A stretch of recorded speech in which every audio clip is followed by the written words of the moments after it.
¿Me escuchan ahí? Sí, profe. Profe. Bueno. Hay problemas con el Zoom, chicos. Así que bueno, esperemos que nos deje terminar la clase. Les decía entonces de que del nivel encefálico, el nivel encefálico inferior es el que incluye el tronco, decíamos mesencéfalo, protuberancia y bulbo. Y este era, digamos, de mayor jerarquía por el hecho de que cuando se altera este nivel, peligra la vida.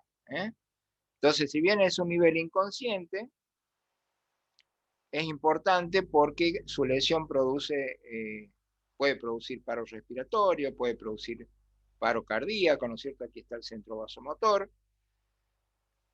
Aquí también se integra funciones tan importantes como, por ejemplo, funciones del equilibrio, de la postura, secreción salival, masticación, deglución. ¿Se acuerdan? El centro de la saliva y de la deglución, masticación del digestivo estaba a nivel del tronco. Y está en comunicación importante también con núcleos del sistema límbico que tienen que ver con la regulación de las emociones, ¿no? Como por ejemplo la sensación de ira o de enojo, amor, sensación de hambre. O sea, funciones que realmente tienen que ver con supervivencia, ¿no es cierto? Por eso que decimos que cuando hay una lesión del tronco realmente es muy difícil que la persona pueda sobrevivir. Sensaciones, reflejos e inclusive reproducción, ¿no? Así que bueno, repasando, para los que recién se pudieron incorporar, decimos que el nivel encefálico inferior, que corresponde al tronco del encéfalo, incluye el mesencéfalo, la protuberancia, el tronco. Es un nivel inconsciente en donde hay centros de los cuales depende la vida, como el centro respiratorio y el centro vasomotor o hemodinámico, ¿no? Pero aparte tenemos todas estas funciones: equilibrio, postura, secreción salival, masticación, deglución, enojo, ira, amor, sensación de hambre, saciedad, dolor, sensaciones reflejas y sensaciones que tienen que ver con la reproducción, como ser todo lo que la persona puede llegar a sentir en un acto, en una relación sexual, ¿no? Y también aquellos reflejos se integran acá que tienen que ver con, por ejemplo, la erección. Así que bueno, importante, no solamente para mantener la vida, sino para mantener la especie, ¿no es cierto? Así que bueno, importante el nivel encefálico inferior o tronco. ¿Me están escuchando bien ahí? ¿Están viendo la imagen? Sí, profe. Sí, profe. Sí, profe. Muy bien. El tercer nivel, el más complejo, es el nivel encefálico superior, que es el que se ve acá en el esquema, la corteza, ¿no? La corteza cerebral.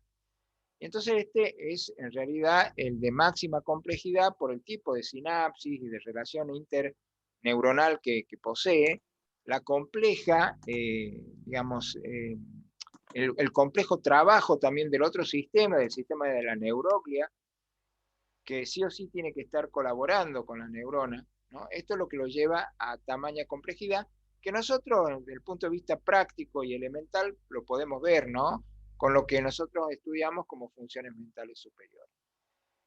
Funciones mentales superiores que en algún momento se dijo nos diferenciaban de los animales, etcétera, etcétera, lo que hoy cada vez se discute más, ¿no es cierto? Pero bueno, por ejemplo, memoria, el lenguaje, todas estas son funciones que se integran a nivel cortical, a nivel de la corteza cerebral. Es el plano consciente donde nosotros hacemos consciente una determinada sensación. De repente una sensación como tal es en realidad una carga eléctrica que va viajando por nuestro sistema nervioso y nosotros la transformamos en la sensación de que estoy tomando la superficie, ¿no es cierto?, de este elemento. En este caso yo sé que es un mate. O sea, he transformado esa sensación en algo consciente, ¿no? La relación pensada, o sea, ¿cómo me voy a portar con respecto a una reunión tal que voy a tener? Un examen, o cómo voy a estar en una situación jocosa cuando la paso bien y me estoy divirtiendo. Todo esto también tiene que ver con funciones que se procesan a nivel de la corteza.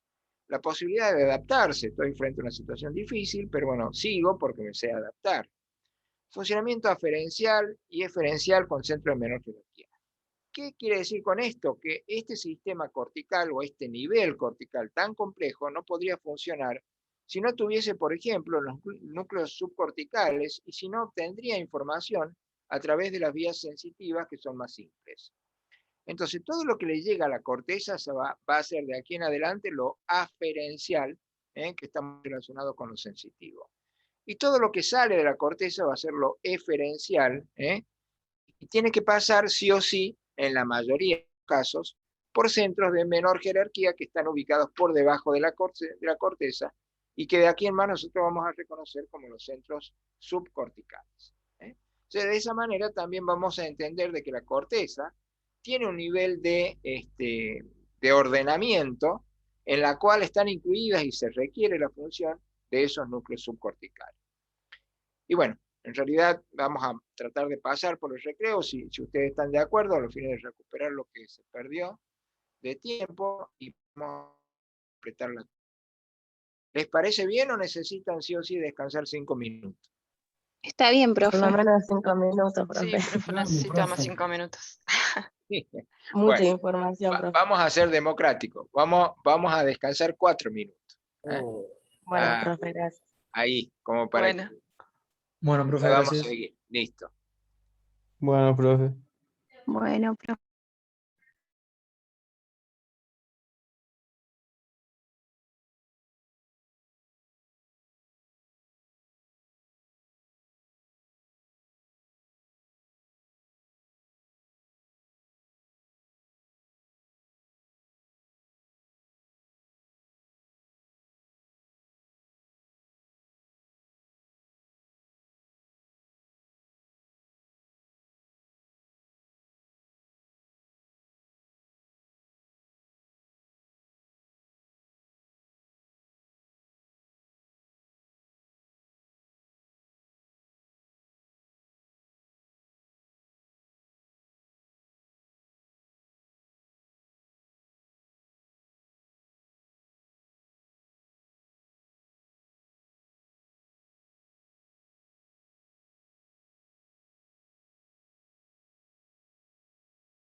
Estamos de vuelta, chicos. Pasaron los 4 minutos, así que vamos a seguir. ¿Bien? ¿Estamos todos? Sí, Sí, profe. sí, profe. Sí, Bueno, muy bien. Esta parte, la primera parte de la segunda hora, en realidad es de recuerdo, porque lo que tenemos acá es una neurona, ¿no? Y lo que vamos a repasar son las fases del potencial de acción. Entonces, ¿cuáles eran las fases del potencial de acción? Nosotros partíamos de un reposo, menos 70 milivoltios, si me siguen aquí en el esquema del potencial de acción, que empiece a perder cargas negativas o a ganar cargas positivas, como se quiera, y cruzando el umbral se produce la despolarización. Ahí vamos ganando carga en una situación que nos acerca a lo positivo, y cuando esto sucede estamos en la espiga o en la punta de la despolarización, ¿no? La despolarización tiene que ver con la salida de cargas positivas, principalmente potasio, y el estado de reposo, inclusive podemos pasar a un estado de mayor electronegatividad, que sería hiperpolarización. Entonces, todo esto es lo que sucede en una neurona que se despolariza primero y se repolariza. Y se puede medir, habíamos estudiado también, por medio de un medidor de energía eléctrica, que es el osciloscopio, que se puede transmitir a una pantalla en donde nosotros podemos ver la actividad eléctrica de un determinado sistema. ¿Estamos hasta ahí? Todos Sí, tienen presente lo sí, que es profe. el potencial con las fases. El potencial tiene también elementos que condicionan cada una de sus fases. Por ejemplo, el movimiento iónico, que tiene que ver con la entrada de un ion positivo como el sodio, permite la despolarización. La salida del potasio, el movimiento iónico del potasio, es el que está relacionado con la fase de repolarización. Entonces, nosotros relacionamos desde el punto de vista químico la despolarización con la entrada de sodio o algún otro ion positivo, y la repolarización, que sería esta parte, con la salida de un ion positivo, generalmente el potasio. Tenemos una neurona que está representando una vía, en realidad, una vía nerviosa, en donde nosotros vemos en un determinado lugar de su trayecto un fenómeno de despolarización donde entran cargas positivas. O sea, acá entró sodio, ¿no? Y acá vemos que de nuevo hay un pasaje de esa condición a una situación de reposo, en donde el interior de nuevo es negativo y el exterior es positivo. Entonces, esta situación fluctúa, y también fluctúa el grado de actividad de una porción de la neurona o bien de toda la neurona. Cuando este fenómeno se generaliza en toda la neurona, bueno, existe un paso de reposo a la actividad de toda la unidad funcional. Y a la vez hay una conducción de esa información que en miniatura y en unidad sería el axón de una neurona, pero que en general sería toda la vía de un nervio que estamos nosotros estudiando en ese momento, ¿no? Con la posibilidad inclusive de que la velocidad de conducción de esa información dependa de que si ese nervio está mielinizado o no mielinizado. Si está mielinizado, se produce digamos, la conducción saltatoria, en donde, como vemos aquí la flechita, entre nódulo de Rambier y nódulo de Rambier se está produciendo ese fenómeno, ¿no es cierto?, de pasar de la actividad al reposo. Lógicamente vamos a toparnos más de una vez en el análisis de las funciones del sistema nervioso con la tarea de la bomba de sodio y potasio, que entre otras cosas justamente es la que guarda, ¿no?, el estado o que recupera y mantiene el estado de reposo de una neurona, ¿no?, en donde siempre el trabajo es sacar 3 iones positivos, sodio, e incorporar 2 iones positivos del potasio, ¿no es cierto? O sea que cada vez que esté actuando la bomba de sodio y potasio, nosotros tenemos posibilidades de mantener una situación determinada dentro de lo que es eléctricamente la neurona, en este caso ya hablamos directamente de neurona como la célula excitable, y esta situación puede variar de repente si actúan más o menos aquellos canales regulados por voltaje, que pueden ser canales de sodio regulados por voltaje o canales de potasio regulados por voltaje. Esto es un poco lo que va a marcar la diferencia, ¿no es cierto? Y también la intensidad en la que se va a despolarizar o repolarizar una neurona. Y una situación de base, en donde acá, bueno, no lo tenemos, pero estarían los canales de fuga que no tienen las esclusas, no tienen las compuertas, ¿no es cierto? Entonces siempre van a funcionar de la misma manera. Un canal de fuga saca sodio, un canal de fuga mete sodio, porque el sodio lógicamente está más concentrado afuera, y un canal de potasio da lugar a la salida del potasio. ¿Sí? Sin interesarle una situación determinada, sino que lo único que le interesa al canal de fuga es el gradiente, desde dónde está a más a dónde está a menos. El análisis un poquito más cercano de una sinapsis permite ver que la sinapsis estaría comprendida, estaría compuesta por una neurona que estaría antes del espacio sináptico, esa es la neurona presináptica, lo que estamos viendo acá arriba. Estaría el espacio sináptico, en donde no hay en realidad una estructura propia de la neurona, sino que es un espacio, si se quiere, prácticamente virtual, porque es muy pequeñito. Y estaría la neurona postsináptica, que es donde está la membrana postsináptica, y es sobre la que va a actuar un determinado neurotransmisor, o una señal eléctrica. Así que neurona presináptica, espacio sináptico y neurona postsináptico. La membrana de la neurona presináptica sería una membrana presináptica, y la membrana de una neurona postsináptica sería la membrana postsináptica. Y este es un poco un idioma, como todas las cosas, todos los sistemas que empezamos a estudiar, un sistema nuevo, tenemos que incorporar este abecedario, ¿no es cierto? La nomenclación que es propia de ese sistema.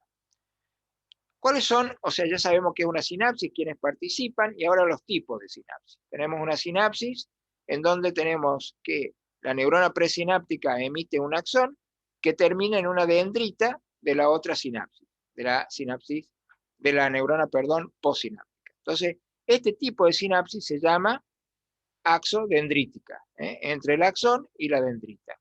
La otra posibilidad es que el axón termine directamente en el soma de la neurona postsináptica, y esto sería una sinapsis de tipo axosomática.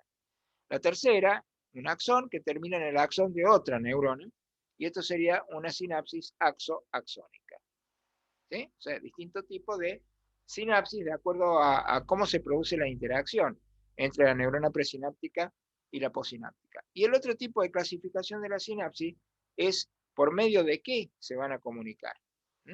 En este caso, la sinapsis puede ser química cuando el nexo es un neurotransmisor, eléctrica cuando hay un canal que permite el movimiento iónico, y mixta cuando hay las dos formas, o sea, cuando una neurona se comunica con otra por medio químico o por medio de canales eléctricos.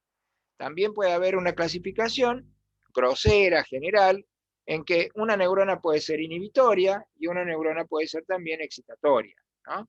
O sea que muchas veces esto no define nada más que eso, que la función está en menos o que la función está en más.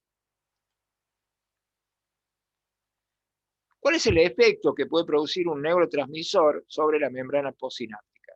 Esto también es repaso, ¿no? Pero es bueno que lo volvamos a ver. Acá tenemos una sustancia que podría ser un neurotransmisor, aquí arribita a la izquierda, sustancia transmisora, que actúa sobre un receptor que está en la membrana. Esta sería la membrana postsináptica. La sustancia neurotransmisora salió de una hipotética neurona presináptica. Este sería el espacio sináptico y aquí está actuando la sustancia sobre el receptor. De la interacción de esa sustancia con el receptor se producen varias consecuencias. La consecuencia A sería la apertura de un canal iónico, ¿no? por esta acción.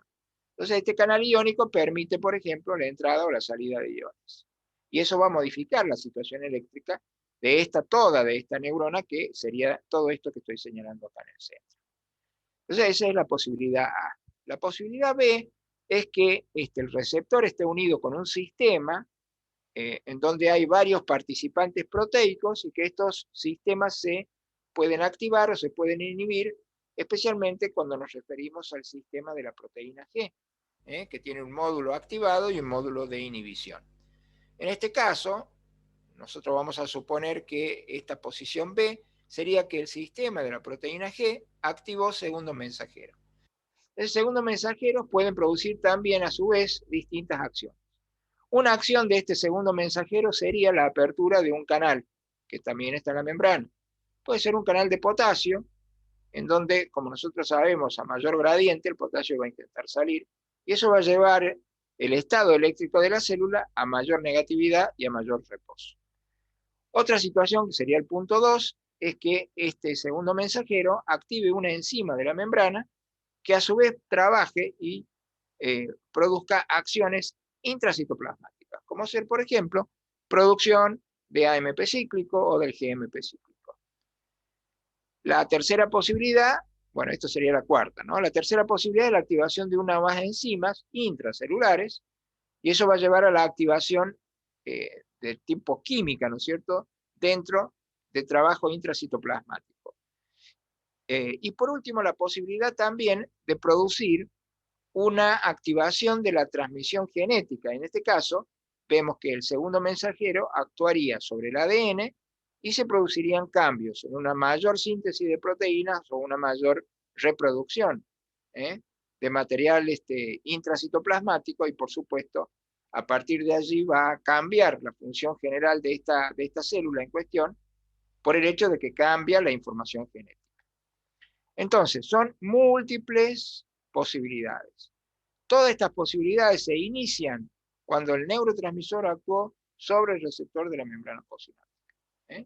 Entonces, esto es un poco entender por qué la simple señal de un neurotransmisor puede producir una variedad tan importante, ¿no?, del resultado de acción, y lógicamente esto hay que entender lo que sucede como una cascada, en donde una mínima acción con muy poco gasto de energía produce todo este sistema reaccional que implica lógicamente un mayor y un importante gasto de energía. Los neurotransmisores, realmente cada día se descubre una cantidad de neurotransmisores a partir de justamente investigar químicamente la composición de cada neurotransmisor, ¿no? Pero bueno, básicamente se los divide, como para que nos ordenemos, en dos grupos: los neurotransmisores de las moléculas pequeñas y los neurotransmisores péptidos, que son lógicamente más grandes. Entonces, para darles un ejemplo, la molécula pequeña tienen el glutamato, que es un neurotransmisor conformado por aminoácidos muy importantes dentro del sistema nervioso y que tiene funciones generalmente de activación. Las aminas biógenas, como la adrenalina, la noradrenalina, los nucleótidos, como el ATP, y otros que no entran en la categoría de los conocidos, pero que también son muy importantes, como el óxido nítrico. Entender que neurotransmisores puede ser una sustancia que en otro lado cumple funciones diferentes, como por ejemplo el óxido nítrico, sabemos que es un mediador local de regulación de la microcirculación, pero en este caso cumpliría funciones de neurotransmisor. De los péptidos conocemos algunos, estos derivados de sustancias parecidas al opio, por eso se llaman péptidos opioides, en donde tenemos, por ejemplo, la dinorfina, la beta-endorfina, que generalmente funcionan como neurotransmisores de tipo inhibitorios, y especialmente vamos a ver que tienen acción en relación a sensibilidad con respecto al dolor, por eso están muy relacionados con el sistema en realidad de la analgesia, y de ahí deriva también el nombre que se le puso, ¿no?, al opio, que tiene una implicancia realmente importante en todo lo que sea emociones, pero también es un neurotransmisor inhibidor muy potente en el sistema nervioso central. Y entre otras cosas, ustedes saben que los derivados de la morfina son los analgésicos más potentes, ¿no? Vean cómo puede cumplir múltiples funciones una partícula tan pequeñita, ¿no? Los péptidos neurohipofisarios, ustedes lo conocen, son todos los mediadores que van a producir efectos sobre la hipófisis y que se sintetizan en algún nivel del encéfalo, principalmente a nivel hipotalámico. Por ejemplo, lo que todos conocemos, la vasopresina u hormona antidiurética, y la oxitocina, que serían las dos hormonas de la hipófisis posterior, pero que en realidad se sintetizan a nivel hipotalámico. Taquicininas es otro grupo químico, sustancia P, casinina y la neurocinina, son algunas, y vamos a ver que después tienen un papel importantísimo, por ejemplo, en la modulación de la sinapsis a nivel de la médula espinal. Y otros que no entran en los grupos anteriores, que puede ser el péptido intestinal vasoactivo, nosotros lo conocemos de digestivo, pero que también tiene funciones importantes a nivel central. La colecitoquinina, ¿se acuerdan? Esta que tenía que ver con la contracción de la vesícula. La somatostatina, el gran inhibidor de la secreción pancreática, puede ser también un neurotransmisor a nivel central. Neurotransmisores a molécula pequeña, características generales. ¿Qué podemos decir en general de los neurotransmisores a moléculas pequeñas? Son de acción rápida, se diferencian en este sentido de las moléculas grandes. Se sintetizan en el terminal presináptico, o sea que no se van a sintetizar a nivel del soma, allí, de la neurona, en el centro neurálgico de la neurona, sino en el pie. Es decir, que tienen un trabajo más simple. Se secretan por exocitosis, dependiente de calcio, en cuestión de milisegundos. Ejercen su acción sobre la membrana postsináptica, como cualquier neurotransmisor, y generalmente abren canales de calcio, para llevar a la producción de excitación, o también canales de sodio. En definitiva, van a abrir canales para que ingrese un ion positivo. De ahí justificamos que van a dar como resultado un fenómeno de excitación en el sistema nervioso. Y están aquellos que abren canales de potasio o de cloro y van a producir estos una reacción inhibitoria en la membrana postsináptica. Son reciclados al interior de la membrana presináptica, es decir que sus componentes pueden volver a ser utilizados. Se vuelven a usar ¿hasta cuándo? Hasta que se van a metabolizar, van a ser escindidos, hidrolizados por sistemas enzimáticos. Los transmisores neuropéptidos, características, estos tienen que ver en realidad con partículas un poco más grandes, a moléculas que tienen otro trabajo de síntesis y lógicamente también una vida media diferente, ¿no? Fíjense en que se sintetizan ya en el principio, el lugar de síntesis es diferente. Estos necesitan ser sintetizados en el cuerpo de la neurona, en el ribosoma, o sea que implica todo un trabajo genético inclusive. Se fragmentan en el retículo endoplásmico y se van a empaquetar en el aparato de Golgi. Tienen todo ese trabajo, imagínense ustedes la energía que hace falta para sintetizar uno de estos neurotransmisores de tipo péptidos, ¿no? Viajan por la corriente axónica, algunos centímetros por día, o sea que tienen realmente un tiempo hasta que lleguen al lugar donde se van a transmitir. La acción, por ende, porque lleva todo este trabajo, es mucho más lenta, y actúan sobre la membrana postsináptica en determinados lugares. Generalmente son receptores. No se van a reutilizar como los de molécula pequeña, es decir que cumplida su función, listo, ese neurotransmisor ya no puede actuar de nuevo, ¿no? Pero los cambios que producen son más duraderos. Alteran la información genética, pueden producir un cambio en el número de receptores, por ejemplo, de la membrana postsináptica, y esto es una manera en donde se puede regular íntimamente la tarea de una sinapsis o de una comunicación de un determinado sector de nuestro sistema nervioso. ¿Cuáles son algunos de los neurotransmisores más importantes que nosotros vamos a encontrar, ¿no? Cuando estudiamos, por ejemplo, los distintos órganos dentro del sistema nervioso central? Por ejemplo, el GABA es un neurotransmisor muy importante a nivel del sistema límbico, es un inhibidor, y se considera que el GABA, o ácido gamma aminobutírico, es el neurotransmisor inhibidor más importante que tiene el sistema nervioso. Y en contra de esto tenemos el glutamato, que es el excitador más importante. La acetilcolina, que pertenece al sistema nervioso autónomo, y que, sin embargo, también está acetilcolina, como vamos a ver, en el sistema nervioso central. Pero aquí nosotros nos acostumbramos a verlo en el sistema nervioso somático, en la relación neuromuscular, en la placa motora, en el parasimpático con respecto al sistema nervioso autónomo, y también lo vemos a nivel central, por ejemplo, como neurotransmisor en el área en donde la corteza se comunica con núcleos subcorticales. Esto en realidad, chicos, es una presentación. Después vamos a ver en cada lugar cómo actúa cada neurotransmisor. La adrenalina, la noradrenalina, se ve bastante en todo lo que es sistema nervioso autónomo, pero en la rama simpática, ¿no? A diferencia de la anterior, que era la rama del parasimpático. Dopamina y serotonina abundan en el sistema nervioso central y tienen que ver principalmente con áreas que regulan las emociones.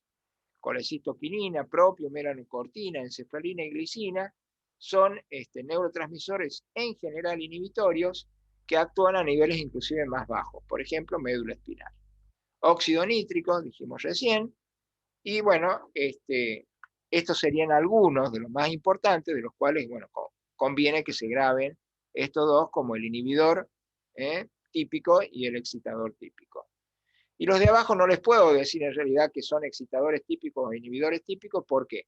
Porque en realidad pueden tener una dualidad en cuanto a la función de acuerdo a qué tipo de receptor trabaja. Ya hablamos de que, por ejemplo, adrenalina tiene receptores que producen excitación y receptores que producen inhibición. Esta es un poquito la fisiología molecular, si se quiere, del problema. Estamos hablando todavía de sinapsis. Y acá vemos lo que se llama complejo SNARE, ¿no? El complejo SNARE es en realidad un grupo de proteínas que trata de explicar de qué manera se produce el acercamiento de una vesícula al terminal presináptico previa a la exocitosis, ¿no? Entonces, esto se comporta como un gancho, entre comillitas, ¿sí? Es un gancho, ahí lo estamos viendo, la vesícula con el neurotransmisor, que tiene una señal, o sea, es una partecita de esa vesícula que actúa como señal para un receptor que está por dentro en la membrana presináptica, ¿ven? O sea, esta línea sería membrana presináptica, los receptores de la membrana presináptica para la vesícula sináptica estarían por dentro, y acá, por ejemplo, se los ha logrado identificar químicamente, entonces se le puso nombre SNAP25, y a sintaxina. Entonces, la parte en donde la vesícula interacciona con SNAP25 también se ha identificado químicamente y recibe el nombre de sinaptobrevina.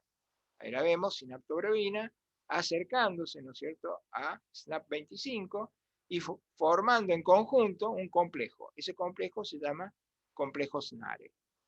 Por otro lado, si miramos el otro extremo de la vesícula, aquí también hay un correceptor llamado sinaptotagmina, que interacciona con un correceptor de la membrana en la zona opuesta al complejo SNARE, que sería que es la neurotexina o neurexina.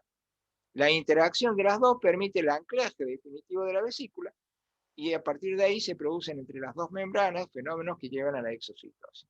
A partir de ese fenómeno, el neurotransmisor va a liberar, se va a producir la liberación de esa neurotransmisión al espacio sináptico y recién va a empezar a actuar sobre la membrana postsináptica. Entonces, en realidad todo esto es importante que tengamos por lo menos una idea, porque después ustedes en farmacología van a estudiar que tal fármaco actúa desacoplando al complejo SNARE. Entonces, bueno, tienen que entender de que eso va a producir un fenómeno en donde el neurotransmisor en cuestión no se va a poder exocitar porque la vesícula va a tener un desenlace, un acercamiento mucho más complicado, más lento, hacia la vesícula, hacia la membrana presináptica, ¿no? Y entonces hay una aplicación en realidad práctica a todo esto, que parece complicado. Bueno, potencial electrotónico y la transmisión de ese potencial con decremento. ¿Qué significa? Significa que a mayor potencial en un estímulo que produce un fenómeno de despolarización en una membrana, va a haber mayor propagación. Pero que esa propagación no es definitiva, sino que puede sufrir un decremento, o sea, una disminución de su potencial para producir un fenómeno de potencial de acción definitivo. Entonces, el ejemplo que podemos poner es aquí, en donde tenemos una neurona, en donde en distintas partes de su componente, en las dendritas, por ejemplo, nosotros vemos valores de su electronegatividad inferior que van de una electronegatividad importante de menos 60, que es la electronegatividad de esta neurona en reposo, a valores más bajos, ¿no? Por ejemplo, acá tenemos un aumento de la electronegatividad de menos 60, menos 70, y acá es cuanto más difícil va a ser despolarizar a esta parte de la neurona. Acá ya de nuevo es como que hubiese ganado cargas positivas, volvemos a menos 50, menos 40, menos 20, es decir, que cada vez que se produzcan fenómenos de excitación, quiere decir que van a entrar cargas positivas y le van a restar cargas negativas a una situación inicial. Entonces, por ejemplo, acá entraron, se ha producido un efecto sobre esta parte de la membrana que ha ingresado cargas negativas, que puede ser cloro, por ejemplo, o ha permitido la salida de potasio, con un nivel de 10 puntos sobre el nivel inicial. Entonces yo de menos 60 me fui a menos 70. Para ponerlo más claro, 10 moléculas de cloro se fueron, entraron, perdón. Y entonces de menos 60 yo tengo más iones negativos. Pasé de menos 60 a menos 70. En un momento dado siguiente entraron otras 5 partículas de cloro. Esta cantidad en realidad es ficticia, ¿no? Pero es para dar el ejemplo. Entraron 5 cloro más y yo tengo de menos 70 a menos 75. Yo les pregunto a ustedes, en este punto, esta parte de la neurona, ¿cómo es respecto al soma frente a la posibilidad de producir un potencial de acción o una despolarización? En esta parte, donde dice menos 75, ¿es más fácil o más difícil que la neurona se despolarice? Más difícil, ¿o no? Ahí está el tema, ¿eh? Es más difícil. Entonces acuérdense, en cuanto más negativa sea un estado en alguna parte de la neurona, o bien toda la neurona, va a ser más difícil ponerla en acción. Entonces, en este caso, ¿qué ha pasado? Han entrado cargas positivas, puede ser, por ejemplo, sodio. Y entonces, de menos 40, yo me fui a menos 20. Y, sin lugar a duda, por el mismo razonamiento que hicimos recién, esta zona de la neurona, que es una dendrita, es más fácil de despolarizar que esta zona de la dendrita, y que también esta zona de la dendrita. Pero de toda la zona más fácil para despolarizarla es esta. ¿Por qué? Porque esto está más cerca del umbral. Así de sencillo. Y entonces acá ha sucedido algo por el estilo, ha actuado algún neurotransmisor de actividad excitatoria, por eso la E, y entonces tenemos valores realmente muy cercanos al cero, ¿no? Y entonces eso quiere decir de que en una misma neurona puede haber distintas situaciones locales. Y eso lleva a que fenómenos de sumación de iones negativos y sumación de iones positivos. Entonces yo pongo sumación de excitación e inhibición con resultantes, porque todo esto lleva a una situación definitiva. Y la situación definitiva, la resultante de toda esta pelea de cargas, se genera aquí, en esta zona que se llama tronco, que es el nacimiento del cilindro eje. ¿Por qué? Porque, bueno, aquí hay mayor cantidad de canales, ¿no? Entonces, la salida de potasio o la entrada de cloro me produce mayor inhibición de esta neurona. Y acá, la entrada de cargas positivas, que en este caso solamente es sodio, pero que puede ser también calcio, me produce la reacción opuesta. Me acerco a la posibilidad de que aquí se pueda generar un potencial de acción. ¿Cómo se llaman estos fenómenos? Fenómenos de sumación, y esa sumación puede ser de excitación o de inhibición.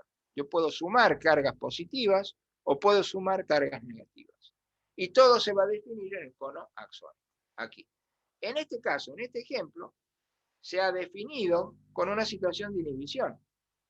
Por más que yo acá tenga fenómenos que se me acercan mucho a la excitación, la neurona en sí, yo puedo decir, está inhibida, porque su situación en el tronco tiene una electronegatividad muy importante.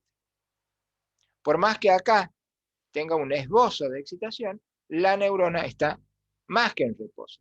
Yo puedo decir que está hiperpolarizada, por el grado de situación del cono axónico, que es un poco la llave de salida ya de esa actividad o de esa lucha, ¿no? De esa pelea de cargas y iones positivos y negativos. Bueno, entonces, ¿entran cargas positivas o entran cargas negativas? Y eso va a generar la conclusión, la lucha en más o en menos, y la definición la va a dar el cono, el área de salida.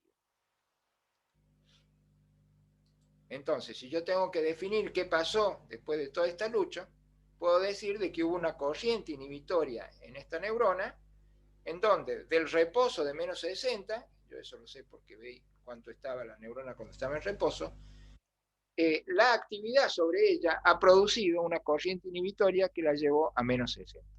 O sea que está 10 puntos más inhibida de lo que estaba cuando estaba en reposo. ¿Se entiende? Sí, profe. Bueno, y esto un poco también lo van a hacer por ahí en seminario, en trabajo práctico, un ejercicio de qué es lo que le pasa a la neurona si se abre un canal de cloro y entran, por ejemplo, 10 iones de cloro. Entonces ustedes lo que tienen que hacer es una simple suma algebraica, ¿no? De sumación y de resta de iones positivos y negativos y van a tener una resultante.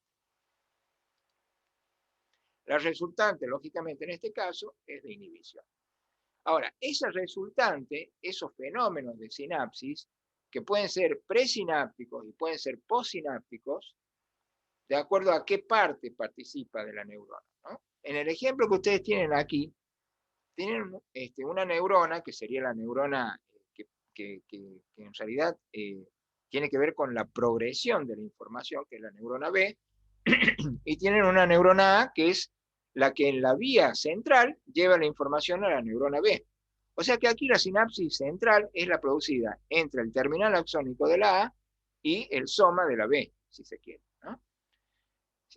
Ahora, a esta vía central, ustedes ven distintos tipos de acciones desde la periferia. Tienen una acción por una neurona que se llama C1, que si yo la sigo al cilindro eje, tiene una acción inhibitoria sobre, tomando en cuenta la sinapsis entre la A y B como esta, la presinapsis, o sea, sobre la membrana presinapsis de la sinapsis entre A y B, la neurona C1 tiene una acción inhibitoria. Esa acción inhibitoria tiene que ver con, dijimos, puede ser la entrada de cloro o la salida de potasio. Sin embargo, la vía A y B, o la sinapsis entre A y B, se puede ver modificada si hay una neurona D que produce una inhibición postsináptica. Entonces, si la sinapsis es esta, yo entiendo que después de la sinapsis todo lo que suceda va a ser postsináptico. Entonces ahí entiendo que la D, lo que ha producido, es un fenómeno en el cual le ha producido apertura de canales para cloro a la neurona B, B de bebé. ¿Sí? De alguna manera, entonces, puede haber distintas situaciones. O que la sinapsis se modifique por un accionar de alguna neurona que funcione en la presinapsis, o de alguna neurona que funcione en la postsinapsis. Si se trata de funciones inhibitorias, esa inhibición puede ser presináptica, como esta C1, o postsináptica, como la D. Entonces después vamos a ver que hay vías que se comportan con modificación de su función presináptica. Neurotransmisores que actúan a nivel postsináptico. Y entonces de repente, una vía que venía transmitiendo positivo, vamos a suponer, entre la A y la B, si actúa la C1, va a disminuir la intensidad de la presinapsis, y si actúa D, va a disminuir la salida de esa vía. Porque yo estoy actuando ya aquí después de lo que pudo actuar la A sobre la B. Bien, entonces, C1 sería la neurona que produce inhibición presináptica y D sería la neurona que produce inhibición postsináptica. La sinapsis también se puede modificar cuando uno suma estímulos en el tiempo, y eso se llama sumación temporal.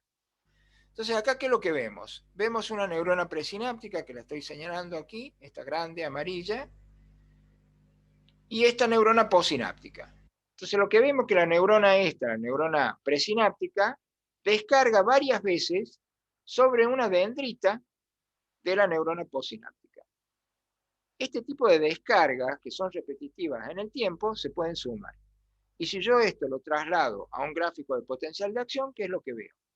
Que en el tiempo, que dispongo el tiempo en lo que es la horizontal, se pueden sumar estímulos que provienen del exterior para generar en definitiva un potencial de acción conformado en su totalidad. Que mientras esté una sola descarga producirá un potencial menor, la segunda descarga otro potencial menor que no alcanza a cruzar, por ejemplo, el umbral, pero que cuando estén las tres descargas se van a sumar y van a producir un verdadero potencial de acción. Entonces la sumación de estímulos puede producirse en el tiempo o se puede producir en el espacio. En el espacio yo tengo la sumación de la neurona 1, la 2 y la 3, y recién cuando estén las 3 se va a producir la despolarización de la 4.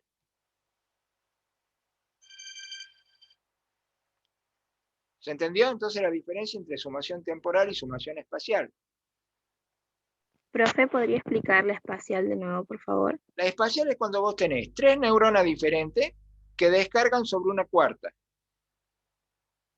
Y recién vamos a tener la despolarización de esta cuarta. O sea que tiene que haber una sumación, no del tiempo de descarga, sino de distintas neuronas. Distintas unidades descargan sobre una para que se pueda producir la despolarización de esta. ¿Se entiende la diferencia? En la otra, sumamos en tiempo. Por eso necesitamos esta guía, esta barra horizontal. Tenemos una descarga en el punto 1 del tiempo, al segundo, ahí tengo otra descarga y en el tercero otro. Cuando se sumaron los 3, recién viene el potencial de acción.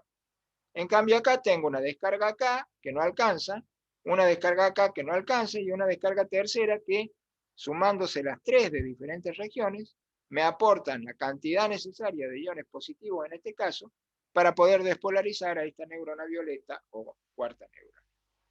Entonces yo acá, entre la neurona 1 y la cuarta, tengo un potencial local. Acá tengo otro potencial local y acá tengo otro potencial local. Cuando se sumaron los 3 locales, tengo un potencial generalizado. ¿Se entiende? Sí, profe, gracias. Vamos anotando también ahí en el diccionario, este sería el concepto de PEPS y PIPS. ¿Qué es un PEPS? Lo que dice la sigla, ¿no es cierto? Potencial postsináptico excitatorio o potencial excitatorio postsináptico, como quieran. Ejemplo, entrada de sodio, es lo más práctico para que se acuerden. Y un PIPS es un potencial postsináptico inhibitorio. ¿No? ¿Cuándo se puede producir un potencial sináptico inhibitorio? Cuando entra cloro o cuando sale potasio. Entonces, nuevamente, esto es muy parecido a lo que veíamos al principio, si tenemos una sinapsis A, una sinapsis B y una sinapsis C. En la sinapsis A, una neurona de reposo con un estado interior de menos 65 milivoltios. ¿Está bien? Está realmente un valor negativo de reposo. En la situación B, tenemos una neurona excitadora presináptica que hace justamente de abrir canales, en este caso para sodio. Entonces, ¿qué va a producir en la segunda neurona? Un potencial excitatorio postsináptico. Y lo vemos, que de menos 65 se fue a menos 45. O sea que entraron, para decirle el número, ¿no es cierto? Y poder ejemplificar, en este caso entraron 20 cargas positivas. Vamos a suponer 20 partículas de sodio. Yo tenía menos 65, me fui a menos 45. Esta neurona quedó más excitada, si se quiere, que esta. ¿Se entiende?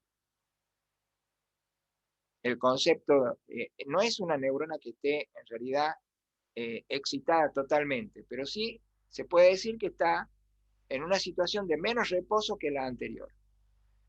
Después vamos a completar a ese concepto. Y si me voy acá, situación C, tengo una neurona presináptica que en este caso descarga un neurotransmisor inhibidor. ¿Qué hace ese neurotransmisor inhibidor? Abre canales para cloro. Y entonces yo de menos 65, que es la situación inicial, me fui a menos 70. Entraron 10 partículas negativas, que puede ser 10 cloro, y eso lógicamente me sitúa a la neurona en una situación, por supuesto, mucho más inhibida. ¿No? Si yo quiero ponerle en realidad el mote o el título correcto, yo tendría que decir que esta es una neurona que está en reposo, esta es una neurona que no es que esté excitada, sino que está menos inhibida, y esta es una neurona totalmente inhibida. ¿Se entiende ahí? Sí, profe. Profe, Bien. Entonces, por más que aquí actuó un excitador, no logró totalmente, ¿no es cierto?, activar la neurona, pero sí la puso en una situación de menos inhibición. Y para terminar, chicos, vamos a volver al inicio y a decir justamente que el sistema nervioso cumple ese rol, ¿no?, de mantenernos en la vida, de permitir una supervivencia, una adaptabilidad, y a la vez hacer de nuestra vida, en ocasiones, cuando se puede, una situación de mejor confort, ¿no? Entonces fíjense en ustedes de que tiene cosas muy parecidas a los otros sistemas de regulación. Acá tenemos una situación en donde se ejemplifica la señal del sistema endocrino. ¿Qué teníamos en el sistema endocrino? Células que producían sustancias que se vehiculizaban, en este caso por sangre, y que tenían la capacidad de producir cambios en otras células. Ahí tiene el concepto de una hormona, sustancia que, elaborada por una célula, produce cambios en otra célula. Punto. Señal inmunológica. Teníamos glóbulos blancos que actuaban en situaciones de defensa, y acá tenemos una célula que al accionar con un antígeno activa a otra célula que produce una sustancia que va a la distancia, en este caso por sangre, citocinas o citoquinas, y que actúan sobre células a distancia modificando su acción. Aquí también tenemos una señal que produce cambios celulares. Por eso el sistema inmunológico es un sistema de regulación. Y acá por último tenemos lo que estamos viendo ahora, neuronas que producen sustancias, neurotransmisores, que activan vías o que van, en este caso se vehiculizan por vías, que van a modificar acciones a distancia. Entonces, por eso decimos de que los tres sistemas trabajan, colaboran entre sí, ¿para qué? Para regular la homeostasis, es decir, el equilibrio vital, permitir la supervivencia, preservar la especie y mejorar el confort. Por lo tanto, decimos que la clase que ha llegado a su fin, y es justamente el fin en este caso que justifica los medios. Tenemos tres medios diferentes para un mismo fin, si se quiere, que es simplemente la supervivencia, la vida y lógicamente los vaivenes y los matices que tiene esa vida. Pero bueno, eso va a ser parte ya de cada órgano dentro del sistema nervioso central en el análisis íntimo específico de cada órgano. ¿Alguna duda? No, profe. Muy bien, chicos. Nos vemos entonces. Será hasta luego. Profe, ¿Sí? ¿nos puedes subir hoy el Power? Sí, cómo no. Se lo subo. Enseguidita. Muchas ¿no? gracias. Gracias, profe. Hasta luego. Chao, Chao, profe. Chao, profe.